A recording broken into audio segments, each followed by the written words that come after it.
Bueno, a todos muy buenas noches. El día de hoy vamos a hablar sobre vía visual y la encargada de darnos este tema es Valentina Pinto Murillo. Ella es estudiante de medicina de último año de la Universidad de Cartagena. Está rotando actualmente por el servicio de neurocirugía pediátrica en el Hospital Casa del Niño. Entonces, la idea es que nos brinde este tema básico, pero muy importante para el médico general. Listo, Valentina. Yo le colaboro pasando las diapositivas, me va diciendo siguiente. Listo, muchas gracias, doctor. Entonces, como ya dijo el doctor, mi nombre es Valentina Pinto Murillo, interna de neurocirugía de la Facultad de Medicina de la Universidad de Cartagena. Entonces, vamos a hablar sobre la vía visual. Siguiente, doc. Entonces, de manera general, el sistema visual está conformado por el globo ocular, la vía y la corteza visual, donde tiene lugar la sensopercepción de las imágenes y la interpretación de elementos como la forma, la profundidad, el color y el movimiento. Este inicia desde los fotorreceptores de la retina, dividiéndose en un segmento extracerebral y otro intracerebral respecto al núcleo geniculado lateral, hasta su interconexión con la corteza visual, que más adelante estaré explicando un poco sobre esto. Siguiente. Bueno, entonces es importante tener en cuenta que las estructuras del ojo son 26. Entonces se dividen y provienen del ectodermo superficial, que vienen 9 estructuras, y a partir del ectodermo neural 7 estructuras, y el mesodermo 10 estructuras, pero pues no nos vamos a centrar mucho en todas. Siguiente. Entonces, en cuanto a generalidades, el ojo en desarrollo aparece en el embrión de 22 días. El sistema nervioso embrionario se desarrolla a partir del conducto neural, como vemos en la imagen de la izquierda, el cual al invaginarse forma el tubo neural. A cada lado de este se produce un engrosamiento que al crecer da lugar a las vesículas o cúpulas ópticas primarias, como vemos en la imagen. Con este par de divertículos como origen situados a ambos lados del cerebro anterior, y a partir de las estructuras mesodérmicas y ectodérmicas que están en contacto con dichos divertículos, es que se van a desarrollar los ojos. Siguiente. En cuanto a la embriología de la retina, esta procede de una invaginación bilateral del prosencéfalo llamado vesícula óptica primaria, que tras una invaginación local se transforma en la vesícula óptica secundaria, que tiene forma de copa, como vemos ahí en la imagen. Cada copa óptica permanece conectada con el cerebro mediante un tallo, que va a ser el futuro nervio óptico. Su capa interna formará la capa nerviosa de la retina, y la externa el epitelio pigmentario de la retina. Siguiente. En el desarrollo de la capa interna o neural, eh, vamos a ver que hay unas células que delimitan el espacio interretiniano, que se diferencian en los fotorreceptores, que son los conos y los bastones. Los bastones son más numerosos, 120 millones, y son sensibles, pero estos no van a detectar el color como lo hacen los conos, y dentro de estos tenemos de 6 a 7 millones. Y en adyacencia a esta capa fotorreceptora se ubica la capa del manto, que al igual que el cerebro da origen a las neuronas y a las células de sostén, integradas por la capa nuclear externa, la capa nuclear interna y la capa de células ganglionares, y en la superficie se localiza una capa fibrosa que contiene axones de las células nerviosas de las capas más profundas, y el quinto anterior de la capa interna, que es la porción ciega de la retina, se conserva como una sola capa, que más tarde se va a dividir en la porción irídea de la retina, que forma la capa interna del iris, y la porción ciliar de la retina, que participa en la formación del cuerpo ciliar. Siguiente. En cuanto a la formación del nervio óptico, la copa óptica está conectada con el cerebro por medio del tallo óptico, que tiene un surco, que es la fisura coroidea. En este surco se ubican los vasos hialoideos, que durante la séptima semana, perdón, esta fisura coroidea se cierra y se forma un túnel dentro del tallo óptico por el crecimiento de las fibras nerviosas, como vemos en la imagen de la derecha. Estas células de la capa interna proveen una red de neuroglía que sostienen las fibras del nervio óptico, y el tallo óptico se transforma así en el nervio óptico. De su centro aloja un segmento de la arteria hialoidea, que a la final va a ser la arteria central de la retina. Siguiente diapositiva.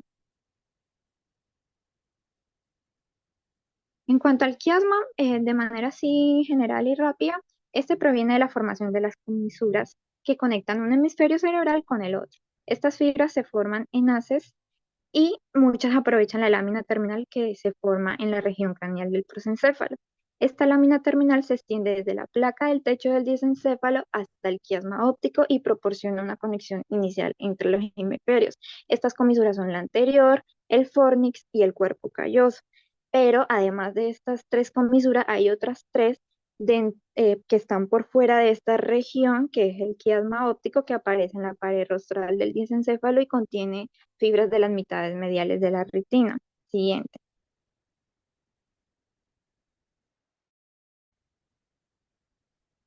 Bueno, ahora sí ya metiéndonos con la anatomía, es importante conocer la conformación de la vía visual. Esta se organiza por medio de cuatro eslabones neuronales, iniciando en los fotorreceptores de la retina hasta llegar a la corteza visual. Las tres primeras células se encuentran ubicadas en la retina y la cuarta está en el núcleo geniculado lateral del tálamo. Uno de los axones de las células ganglionares de la retina ingresan al disco óptico. La vía visual puede dividirse macroscópicamente en dos segmentos que nos interesan. Está el segmento extracerebral, que es evidente a simple vista entre el globo ocular y el tálamo, y el intercerebral, que conforma un importante tracto al interior de la sustancia blanca de los hemisferios cerebrales.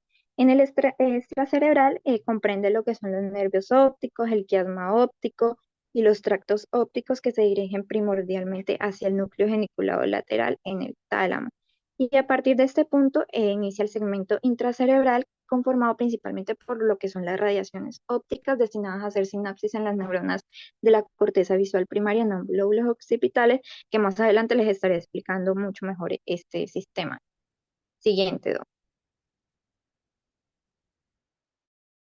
Bueno, en cuanto a la anatomía de la retina, hay que tener en cuenta que esta es la capa más interna del globo ocular y debe entenderse como una extensión del sistema nervioso central al ser derivado del neuroectodermo, como lo habíamos dicho anteriormente, de la vesícula diencefálica. Este está conformado por 10 capas. A la izquierda vemos las capas: el epitelio pigmentario, los fotorreceptores, membrana limitante externa, granulosa externa, plesiforme externa, la granulosa interna, que es la capa correspondiente de los núcleos de las células bipolares, plesiforme interno, entre otros. Y también tiene diferentes tipos celulares, entre los que se destacan las células pigmentadas, las células gliales, las neuronas amacrinas, las células plesiformes y las neuronas horizontales.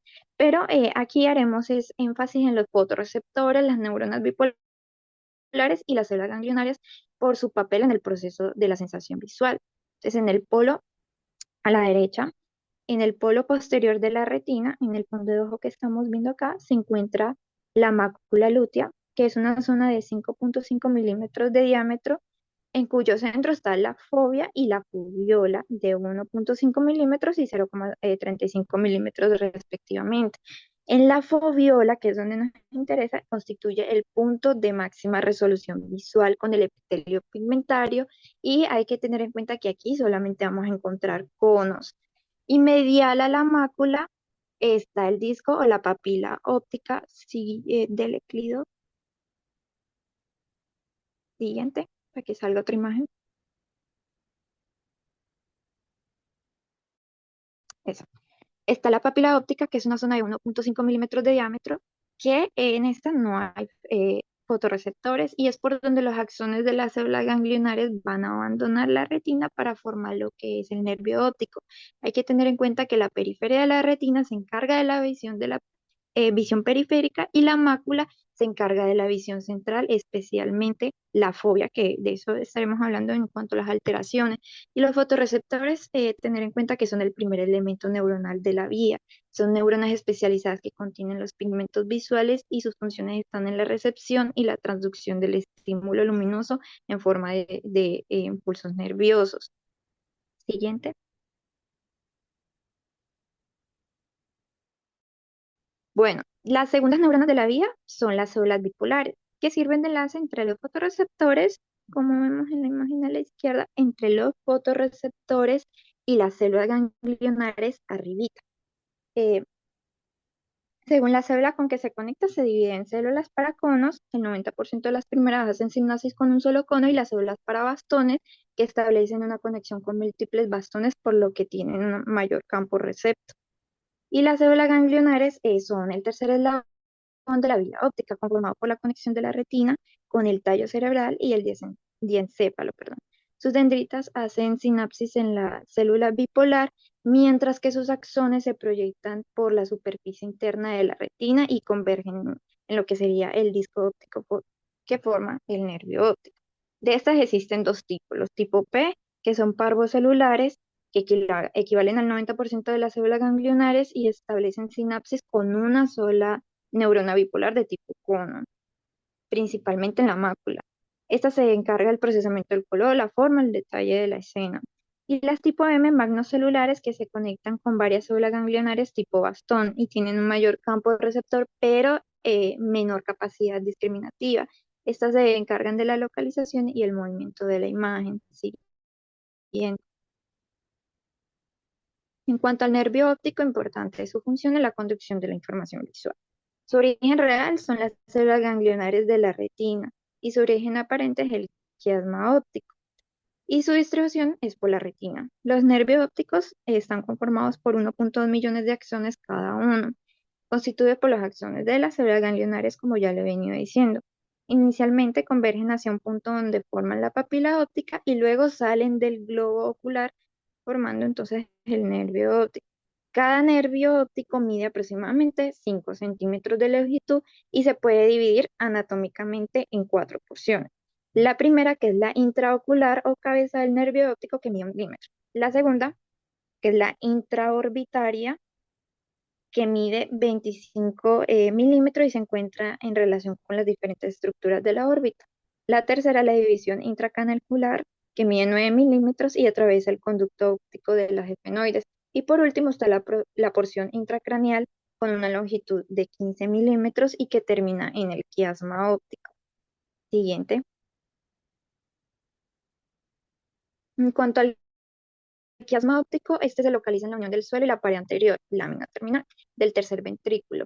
Este se forma con la conjunción de los dos nervios ópticos y permite el cruce de fibras nasales, que más adelante explico bien.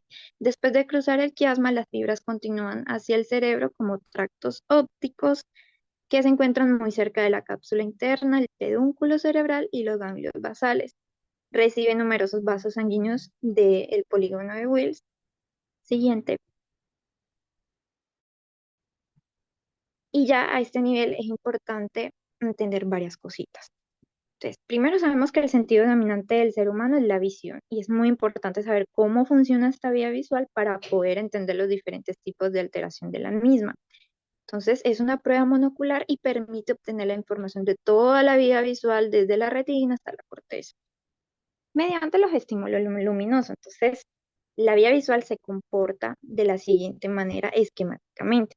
Entonces, a nivel de la retina, el elemento esencial terminal es el epitelio neural de los conos y bastones, ¿cierto?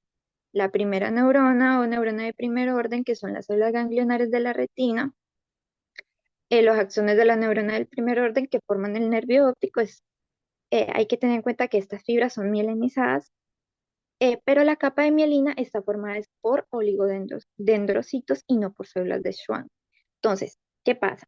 Que estas fibras que componen a cada retina en cada ojo se compone de dos partes. Entonces tenemos la retina temporal hacia los lados laterales que, como lo dije, se colocan hacia afuera, mientras que la retina nasal se sitúa hacia adentro y estas fibras se cruzan del lado opuesto. Siguiente.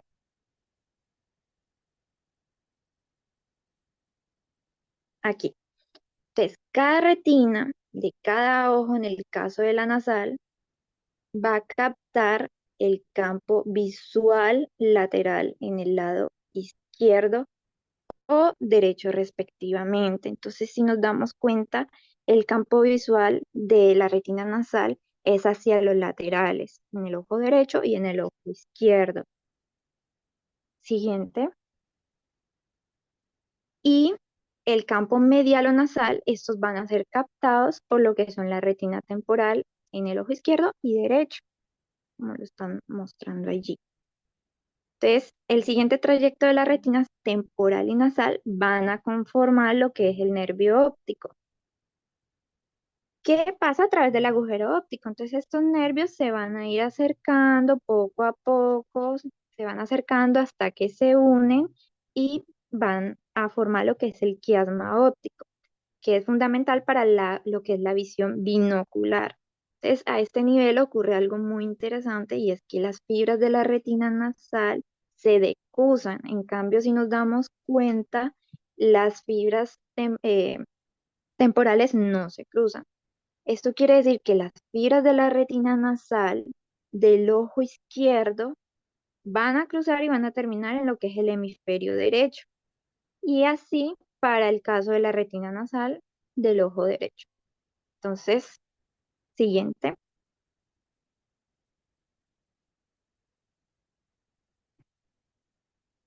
Entonces, una vez que ya ocurre este cruce, el trayecto continúa por una estructura llamada tracto óptico o cintilla óptica, que rodea por fuera al pedúnculo cerebral y va a terminar en esta estructura que es el tálamo, específicamente lo que es el cuerpo geniculado lateral del tálamo, donde tenemos las fibras de las neuronas del segundo orden.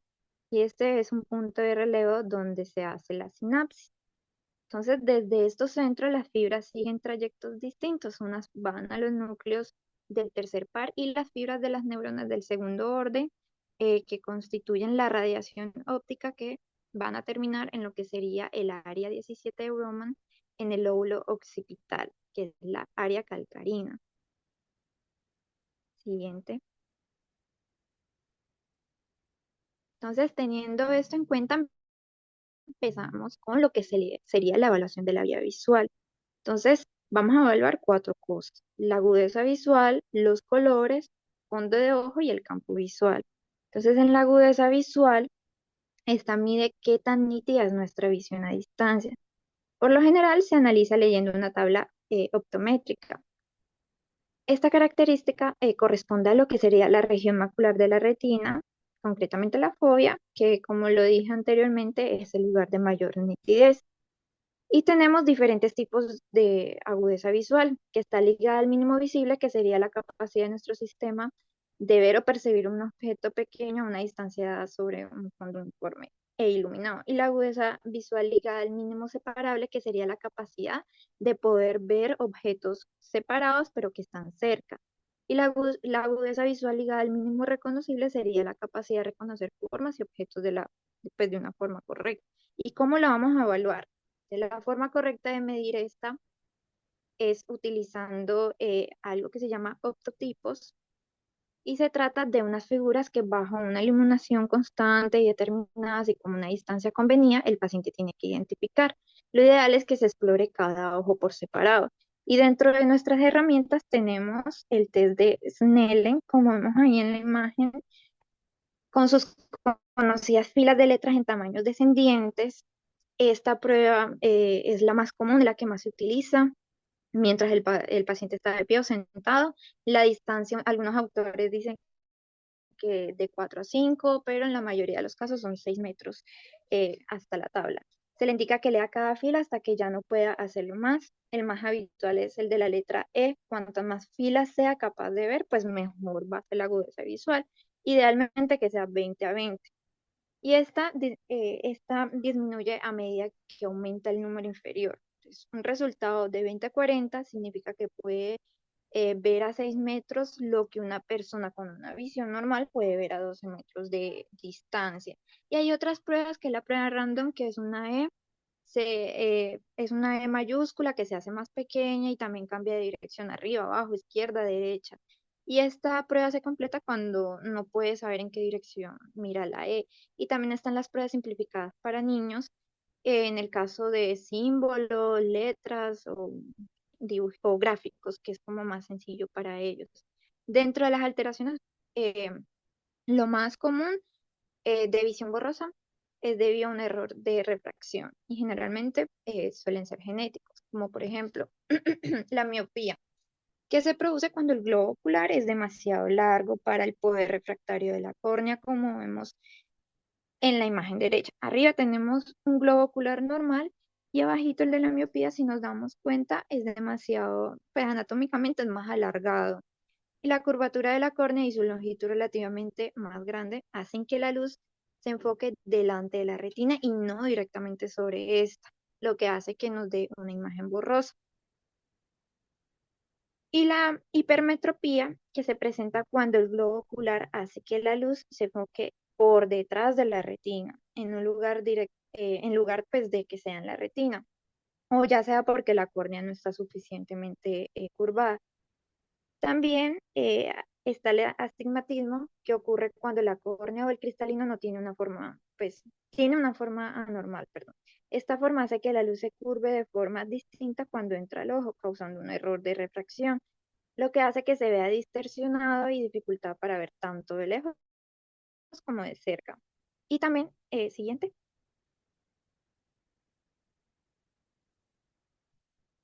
Bueno, aquí podemos ver en estas imágenes como una persona con miopía, con hipermetropía y astigmatismo. Siguiente. También tener en cuenta que la presbicia es o sea, es un factor fisiológico que va a tener como factor la edad, sobre todo a los 45 años, y da como resultado que la persona no pueda, o sea, tenga dificultad para ver de cerca. Por lo general, a veces vemos a los adultos que tienen que retirar el celular o el papel, lo que sea que están leyendo, lo tienen que retirar para poder ver mejor. Y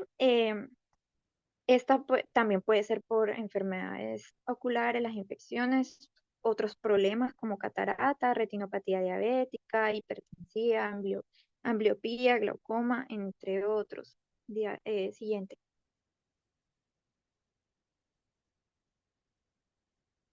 En cuanto a la evaluación de los colores, existen varios exámenes para la visión cromática. Dentro de los más comunes se le mostrará al paciente algunas tarjetas con patrones de puntos de colores, como en la imagen de la izquierda. Estas tarjetas se llaman cartas de Ishihara.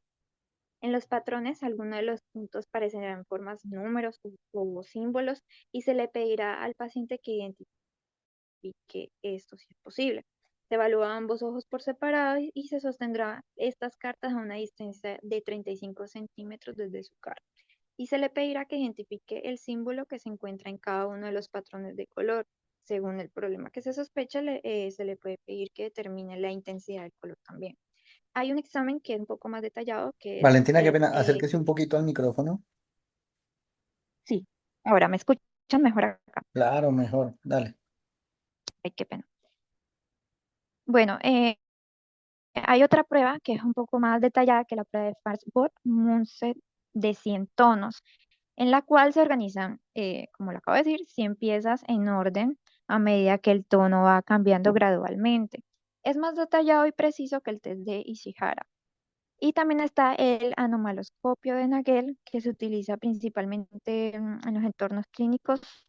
Este dispositivo mide la capacidad de igualar colores bajo condiciones controladas. Es el estándar de oro para el diagnóstico de deficiencias cromáticas. Y dentro de las alteraciones tenemos el daltonismo, que es un término general que se refiere a cualquier tipo de deficiencia de la percepción del color. Existen diferentes tipos. Está el deuteranomalía, que es la deficiencia en la percepción del color verde. Es el tipo más común de daltonismo y afecta la capacidad para distinguir entre tonos rojos y verde. También está el protanomalía, que es la deficiencia para percibir el color rojo, y la tritonomalía, que es la deficiencia para percibir el azul.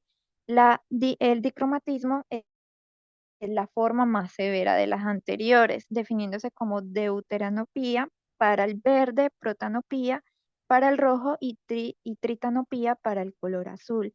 También tenemos acromatopsia, que es una condición en la que la persona solo ve en tonos de gris. Puede ser de dos tipos: monocromatismo de cono, que solo un tipo de cono funciona, por lo que la percepción del color es limitada, y monocromatismo de bastones, donde ningún cono funciona correctamente y la visión se basa únicamente en los bastones, lo que resulta en una visión en blanco y negro y una sensibilidad extrema a la luz. Estas pueden afectar uno o ambos ojos y pueden incluir condiciones como la retinopatía diabética o efectos secundarios a medicamentos también. En las neuritis ópticas, que cursa con dolor y también cursa también con defectos en la visión cromática, especialmente en lo que sería el color rojo. Siguiente.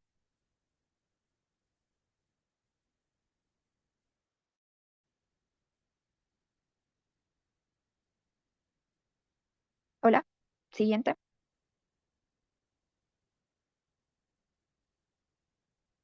Bueno, en cuanto a la valoración de, atrás dos, la anterior. En cuanto a la valoración del fondo de ojo, bueno, ¿cómo lo vamos a evaluar? Es mucho más fácil realizar la transmiriasis farmacológica, pero pues si no se puede, lo hacemos normalmente. ¿Y qué herramienta vamos a usar? El oftalmoscopio, como vemos a la izquierda. Este instrumento consta de dos partes, el cabezal, dotado de la óptica, y el mango con la batería. Este debe situarse en el ojo del explorador en el mismo lado que la mano que sostiene el oftalmoscopio. Para ver el ojo derecho del paciente emplearemos nuestra mano y ojos derechos, y al contrario para el ojo izquierdo, como vemos en esta imagen. ¿Qué vamos a explorar?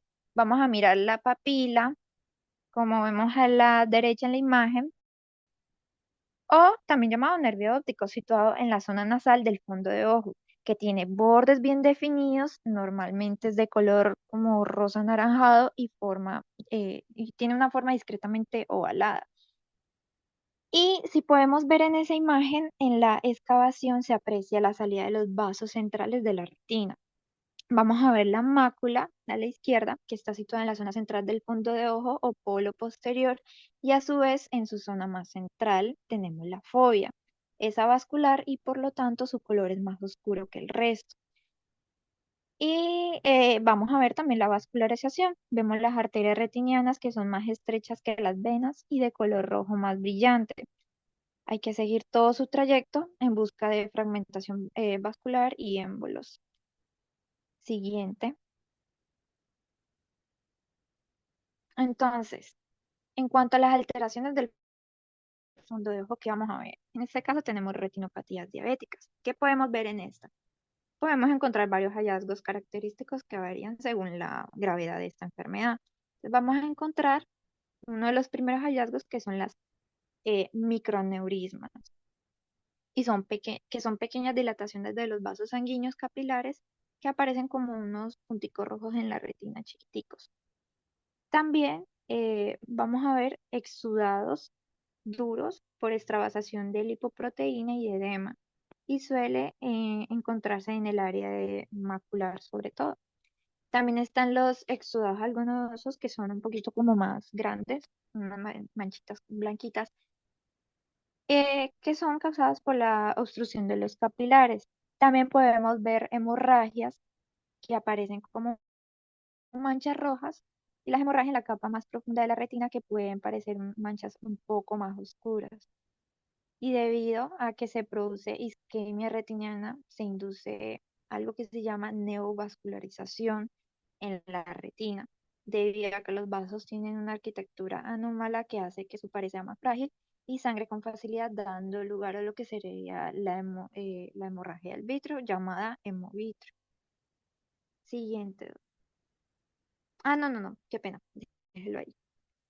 Entonces, eh, con lo que acabo de explicar, tenemos la retinopatía no proliferativa a la izquierda, que en esta se va a caracterizar por no tener neovasos.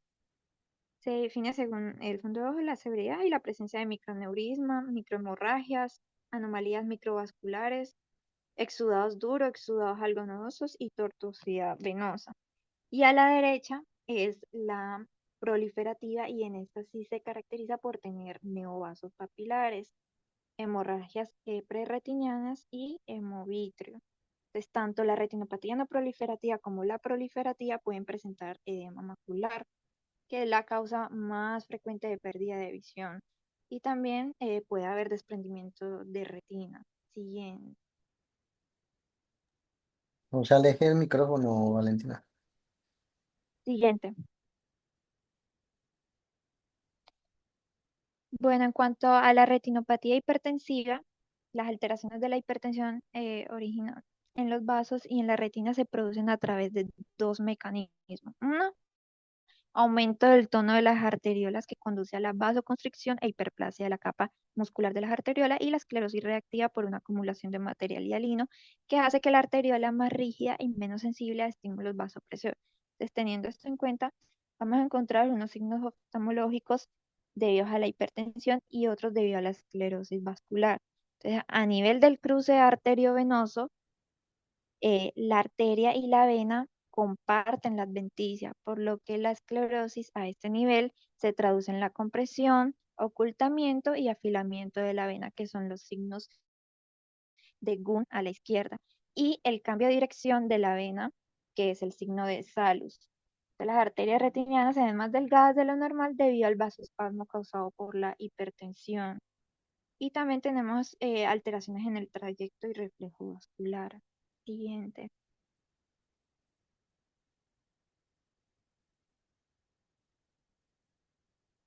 Entonces, vamos a ver que va a haber una disminución del calibre arterial focal o generalizado, un aumento del calibre venoso por ingurgitación venosa debido al crecimiento de la circulación venosa.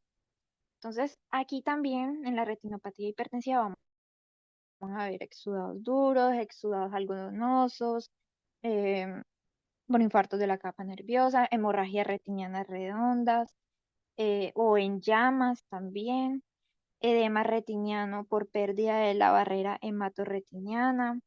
Vamos a observar también edema de papila que define la hipertensión maligna por un aumento de la presión intracraniana, ya sea por una encefalopatía hipertensiva y efecto mecánico.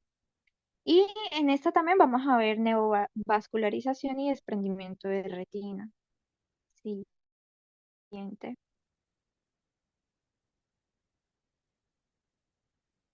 Entonces, en cuanto a la valoración del campo visual, las pruebas de campo visual pueden determinar si hay puntos ciegos, que los conocemos como escotomas en la visión, y dónde están.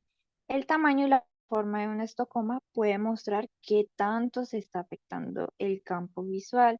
Entonces, podemos utilizar las siguientes pruebas. Tenemos la prueba de campo visual de confrontación a la izquierda, donde se le pedirá al paciente que fije directamente la vista en un objeto que tiene al frente, como por ejemplo la nariz del evaluador, que fije la mirada a la nariz mientras tiene uno de sus ojos cubiertos. Entonces sostenemos un número distinto de dedos en el área de su campo visual periférico, el cual vamos a estar evaluando, y se le pregunta cuántos dedos ve mientras su mirada está frente a la nariz del explorador. También tenemos la prueba de perimetría estática automatizada para confirmar la sospecha de un problema ocular o monitorear el progreso de una enfermedad ocular. Se hace una prueba más específica para medir cómo se ve los objetos en su campo visual y ayuda a crear un mapa más detallado de dónde puede y no puede ver. Entonces, para hacer esta prueba, se mirará el centro de un instrumento en forma de tazón, conocido como perímetro, a la derecha. Y el ojo que no está siendo probado va a estar cubierto con un parche. El ojo que se está probando usará su prescripción de lentes en el caso tal de que tenga para asegurarse de que esté viendo lo mejor posible. Y se le pedirá que mire fijamente un objeto central durante toda la prueba. Comenzará a aparecer pequeñas luces bajas en diferentes lugares del tazón para precisamente evaluar los campos y deberá presionar un botón en la persona siempre que vea una luz. En caso tal de que no se vea la luz, la máquina va a estar registrando las luces que no se detectó. Siguiente.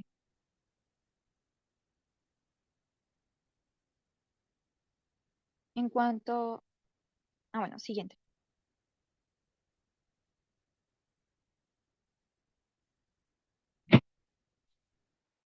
Bueno, en cuanto a la prueba de campo visual cinético, es parecido a la anterior, solo que los objetivos luminosos van a estarse moviendo.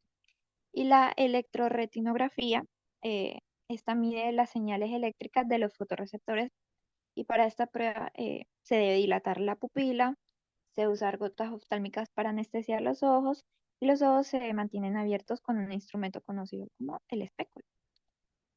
Un minúsculo dispositivo como un electrodo se coloca sobre la córnea y ahí evaluamos el campo. También está la cuadrícula de Ansler. Es una prueba de campo visual básicamente para la visión central. Quienes tienen degeneración macular relacionada con la edad, conoce bien de las pruebas de campo visual más básicas. Se trata de un patrón de líneas rectas que conforman una rejilla de muchos cuadros iguales y el paciente mira un punto en el centro de la rejilla y describe cuáles áreas y qué puede verse en las áreas, si se ve borroso o en blanco. Siguiente.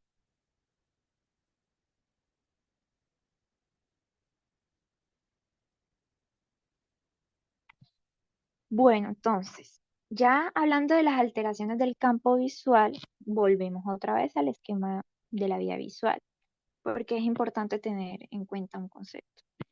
Los campos visuales derechos de cada ojo son procesados por el hemisferio del lado contrario, es decir, el izquierdo.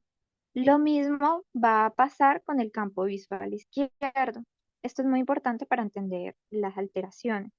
Entonces, primero debemos entender la clasificación de los escotomas de acuerdo a su morfología.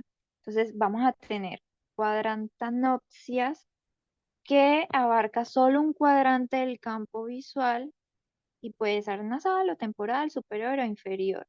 La hemianopsia, que es la afectación total de un hemicampo y puede ser temporal, nasal, superior o inferior. Y hay que tener en cuenta que las hemianopsias y cuadrantanopsias pueden ser homónimas cuando se pierde el campo nasal de un ojo y el temporal del otro, cuando afecta aparte del campo correspondiente a la misma dirección de la mirada, heteronónimas si se afecta campos binasales o bitemporales simultáneamente, sobre todo en lo que son las lesiones quiasmáticas. Podemos tener congruentes si se afecta en la misma proporción de ambos ojos y incongruentes cuando la afectación es diferente al tamaño de ambos ojos, que ya voy a estar mostrando un poco sobre eso.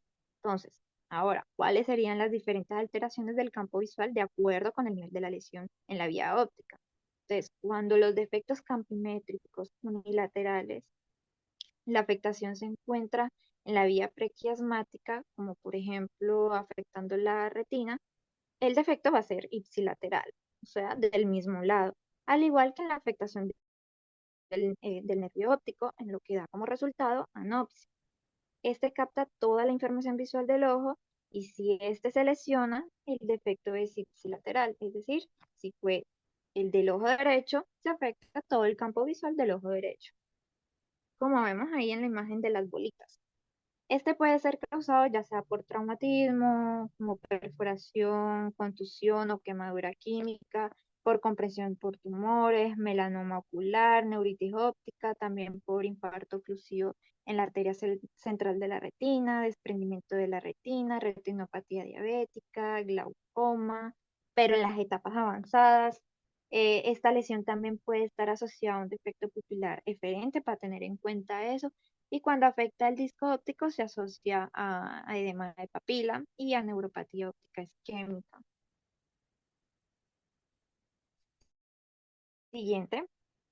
Entonces, en los defectos campimétricos bilaterales, la alteración se encuentra en el quiasma óptico. Entonces, cuando la alteración está en el quiasma óptico, debemos pensar en los cruces.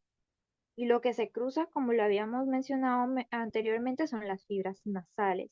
Esas son las que se afectan.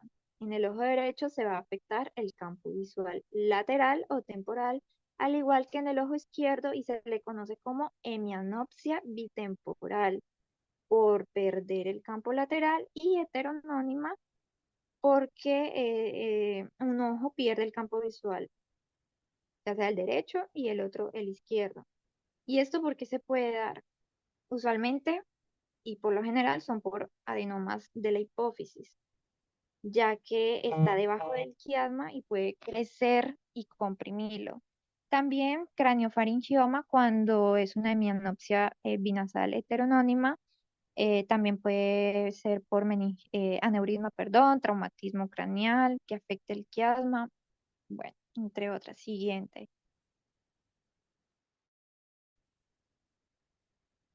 Entonces, cuando la afectación está es a nivel de la cintilla óptica, como vemos en la imagen, esta puede ser de dos formas.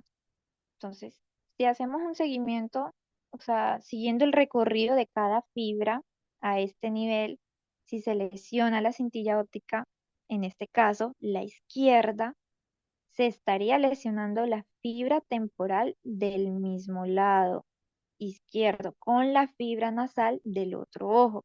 Lo que se vería afectando en el ojo izquierdo es el campo visual medial. Y si se lesiona la fibra nasal del ojo derecho, vamos a ver que se afecta es el campo visual lateral o temporal.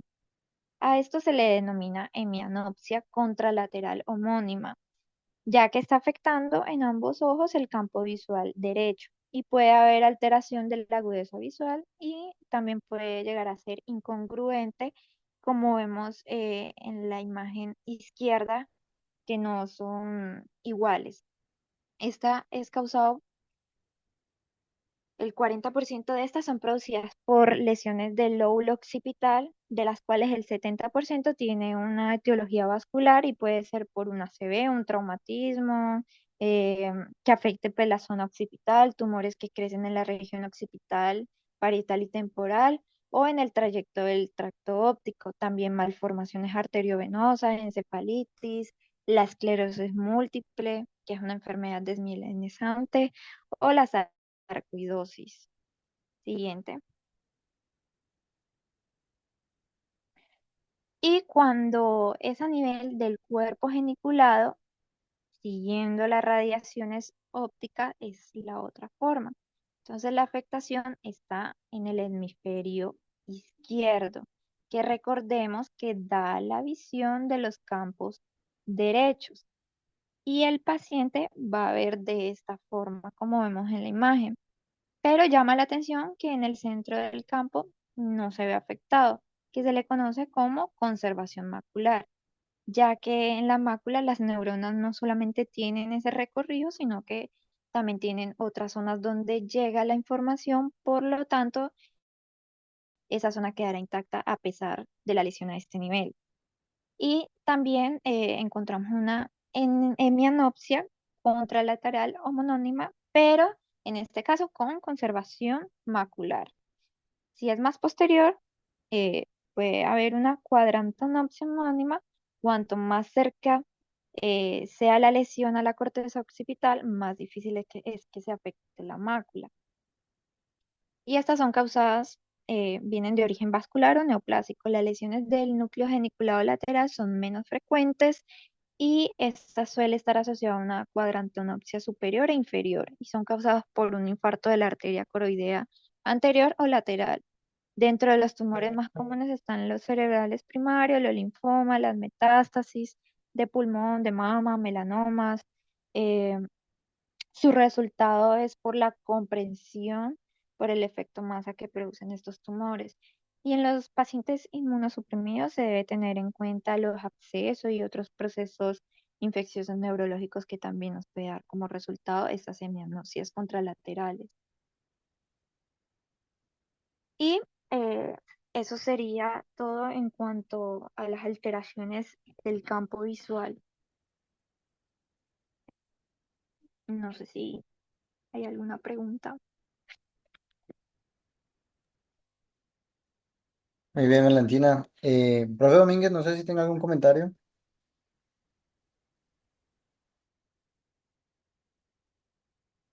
No, realmente felicitar a Valentina, una buena presentación desde lo embriológico hasta la parte clínica. No solamente nos permitió recordar muchos de los hallazgos oftalmológicos que necesitamos en la evaluación práctica cotidiana de un paciente neurológico, sino que incluso profundizamos en muchos detalles que a veces se nos olvidan. Así que realmente, Valentina, te felicito por la presentación, muy buena.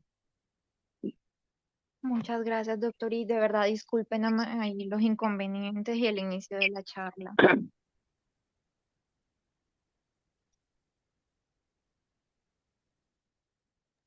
Bueno, muy bien, Valentina. Eh, Unos comentarios chiquiticos. Entonces, no solamente hay octotipos para 6 metros, recuerde que también hay unas cartillas para visión a corta distancia, que son las cartillas de Jagger, que también se pueden usar, pero no he visto que tengan figuritas así como los octotipos grandes para los niños. Entonces, aquí sí se necesita al menos saber leer, pero pues es otra herramienta. Eh, Usted lo dijo muy bien y hay que recalcar eso, de que el examen del fondo de ojo no solo nos sirve para ver pues los exudados, los cruces, las hemorragias, sino pues en neurocirugía es importantísimo para ver si hay edema de la papila, como signos clínicos de procesos de hipertensión endocraniana. ¿Listo? Porque hay pues no es totalmente clara la teoría, pero en teoría hay una disminución del retorno venoso retiniano y por eso se acumula y aumenta ese diámetro del disco. Recordar que la mnemotecnia en mi escuela de pregrado nos hablaban de ojo derecho, mano derecha, ojo derecha. Entonces, pues para evitar de pronto inconvenientes y malos entendidos con algunos pacientes y pues momentos incómodos y que de pronto nos afecten en nuestro examen visual. Recordar que también hay que hacer tanto con corrección, o sea, con gafas, con lentes, como sin corrección, y identificar en cuánto está la visión, la agudeza visual con y sin estos dispositivos. Y te faltó de las escotomas o de los defectos campimétricos, la visión en túnel, que también está en el nervio óptico, pero en la periferia, por ejemplo, en las neuritis ópticas. Entonces es una visión en túnel. Tú ves bien en el centro, pero en la periferia está perdida ese campo visual. De resto, pues muy bien. Realmente yo vi el proceso de la presentación. Era una presentación un poco más tediosa. Me gustó mucho más esta presentación, más de dibujos, más esquemática. No es un tema fácil, hay que jugar con ellos y hay que dibujar esta vía para irla entendiendo poco a poco. Y lo más importante es, después de hacer esto, es ver en los pacientes que tenemos en el día a día qué efecto puede tener y a esto irle sumando los oculomotores porque también juegan un papel importante. Es muy bien, Valentina. No sé si Boris, Jaime u Omar quieran decir algo.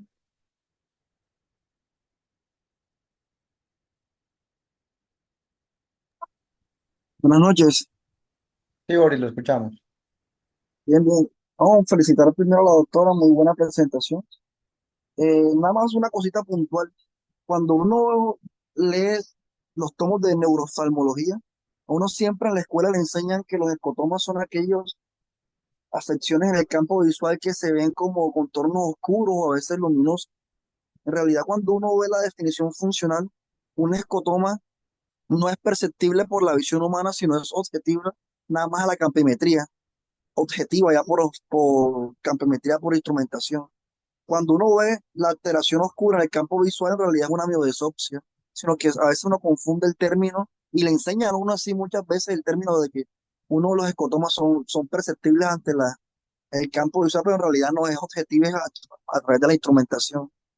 Otra cosa interesante y más que todo para nosotros los residentes es haciendo la relación de la anatomía visual funcional, siempre a uno le mencionan una vía visual que es estriada y una extra estriada. En realidad, cuando uno lee muy bien la capacidad visual funcional, hay 33 vías y 33 puntos extraoccipitales que afectan la campo visual. Y eso es interesante. Y otro puntico con respecto a la presentación, la doctora mencionaba que las semianopsias homónimas principalmente eran por afección del lóbulo occipital, pero en realidad no es tanto por el lóbulo occipital, sino ese entrecruzamiento temporoparietal, en la cual el tracto óptico se va convirtiendo en cintilla. Entonces, para que se aprenda más facilito es, si es una hemianopsia homónima, es afección del tracto cintilla, pero cuando uno ve una cuadrantamnosia, esa afección principalmente es de las radiaciones ópticas que se van transformando en cuatro subdivisiones y por eso se dividen en cuatro los cuadrantes. Pues son truquitos ahí que uno va viendo. El resto muy bien la presentación.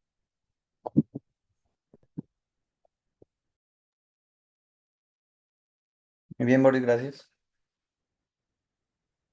Valentina, tienes una pregunta, ¿te atreves ahí a responderla? Mira, Loren te pregunta, cuando hay algún tipo de tumor que hace efecto masa, donde hay compresión del quiasma óptico, ¿puede haber alteraciones como daltonismo o solo afectación del campo visual?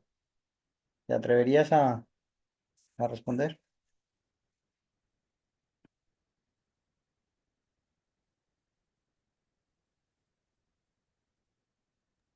¿O, Bueno, pi- yo o tenía pide ayuda a entendido, un residente?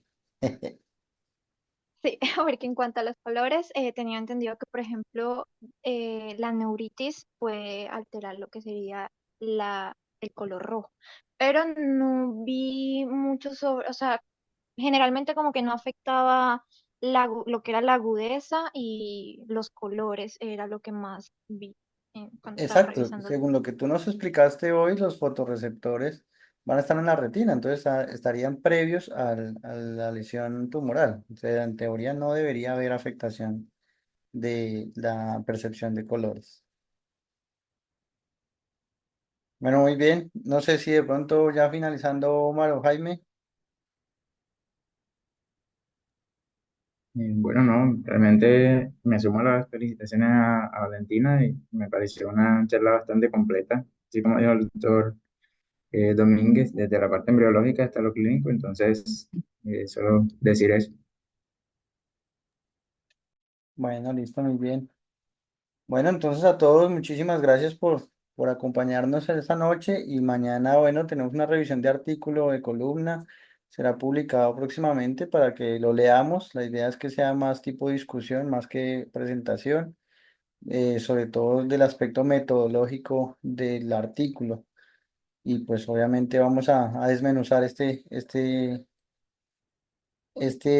texto y pues ya con eso de